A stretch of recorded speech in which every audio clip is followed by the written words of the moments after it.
झारखंड के पूर्व मुख्यमंत्री रघुवर दास के झारखंड वापसी या फिर से राजनीति में सक्रिय भूमिका निभाने की खबरों के बीच क्या झारखंड मुक्ति मोर्चा के लिए आने वाले दिनों में रघुवर दास राजनीतिक तौर पर कोई परेशानी खड़ी कर सकते हैं? क्या झारखंड मुक्ति मोर्चा के लिए रघुवर दास से निपटना मुश्किल होगा? क्या जिस तरह से 2024 के चुनाव में बीजेपी को हार मिली, जिस संगठनात्मक दृष्टिकोण से बीजेपी कहीं कहीं कमजोर साबित की गई, क्या रघुवर दास के आने से वो संगठन मजबूत होगा और झारखंड मुक्ति मोर्चा को परेशानी बढ़ेगी? इस पर पार्टी के केंद्रीय महासचिव विनोद पांडे ने क्या कुछ कहा, पहले आप सुनिए। देखिए कौन कौन आ रहा है कौन जा रहा है, इससे झारखंड मुक्ति मोर्चा को कोई फर्क नहीं पड़ता है। हम अपने काम पर विश्वास रखते हैं और जो हम वादा करते हैं राज्य की जनता से, उसको पूरा करने के दिशा में हम आगे कदम बढ़ाते हैं। उस दिशा में हम कदम बढ़ा चुके हैं। कौन आ रहा है कौन जा रहा है, इससे कोई फर्क हम लोगों को नहीं पड़ता। तो साफ तौर पर झारखंड मुक्ति मोर्चा ये बताने की कोशिश कर रही है कि किसी के आने या किसी के जाने से झारखंड मुक्ति मोर्चा को कोई फर्क नहीं पड़ता है। भले ये कहने के लिए और सुनने के लिए ठीक लगे, लेकिन ये बात तो स्पष्ट है कि झारखंड के राजनीति में 5 साल का कार्यकाल मुख्यमंत्री के तौर पर पूरा करने वाले एकमात्र जो व्यक्ति हैं वो रघुवर दास हैं। उनके कार्यकाल में कामकाज हुए हैं, इस बात से इनकार तो नहीं किया जा सकता है। ये दीगर बात है कि कहीं न कहीं उनकी पार्टी जो है इन दिनों मुश्किलात के दौर से गुजर रही है। रघुवर दास के आने से पार्टी के नेताओं में खुशी है, इस बात से भी इनकार नहीं किया जा सकता है।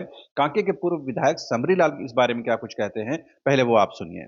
एक कार्यकर्ता जब मुख्य राह पर पथ पर आता है तो निश्चित तौर पर सब कार्यकर्ताओं का मनोबल बढ़ता है और जब संगठन में मनोबल बढ़ता तो संगठन बढ़ता है। आपको लग रहा है पार्टी किस दौर से भी गुजर रही है 2026? पार्टी क्या दौर से गुजर रही है? हार के बाद पार्टी सरकार में नहीं आए, हारे थोड़े हैं। आपको लग रहा है कि रघुवर जी उठा पाएंगे? रघुवर जी हम लोग के जननेता हैं और जननेता हमेशा स्वीकार्य होता है। बहरहाल झारखंड मुक्ति मोर्चा के लिए भले ही रघुवर दास को परेशानी की सबब हो ना हो, ये तो फ्यूचर की बात है, लेकिन रघुवर दास के आने से कहीं न कहीं बीजेपी कहीं न कहीं हर्षित महसूस कर रही है, हर्षोल्लास में है और कहीं न कहीं संगठनात्मक दृष्टिकोण से बीजेपी के लिए ये मुफीद साबित होगा। यही वजह है कि तमाम कार्यकर्ता, पूर्व विधायक, वर्तमान विधायक, कई मंत्री जो हैं, उनके साथ खड़े नजर आते हैं। ये दीगर बात है कि कहीं न कहीं जिस तरह से बीजेपी में या दूसरी पार्टियों में जिस तरह से गुटबाजी होती है, उसका सामना रघुवर दास कैसे करते हैं, वो देखना दिलचस्प होगा। लेकिन जिस तरह से उनका झारखंड में काम करने का अनुभव है, 5 साल का कार्यकाल मुख्यमंत्री के तौर पर उन्होंने पूरा किया है, झारखंड की राजनीति की अच्छी समझ रखते हैं। ऐसे में कहीं न कहीं रघुवर दास इन तमाम चीज़ों से निपट पाएँगे। लेकिन क्या मुख्यमंत्री के तौर पर हेमंत सोरेन के लिए कोई परेशानी खड़ी कर सकते हैं? ये देखना दिलचस्प होगा। देखिए कौन कौन आ रहा है कौन जा रहा है, इससे झारखंड मुक्ति मोर्चा को कोई फर्क नहीं पड़ता है। हम अपने काम पर विश्वास रखते हैं और जो हम वादा करते हैं राज्य की जनता से, उसको पूरा करने के दिशा में हम आगे कदम बढ़ाते हैं।